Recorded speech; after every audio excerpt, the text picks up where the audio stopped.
Turn the key on. Okay.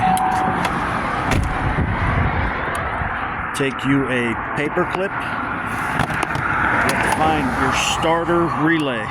Starter relay. Pull your starter relay out. There's 4 holes there. You have to run diagonal. Put your paper clip in one paper clip, and then run it diagonally into another one, and you can go any 4 holes. This has to be diagonal. Boom. Start it up. Get to where you're going. Put your relay back, and that's it.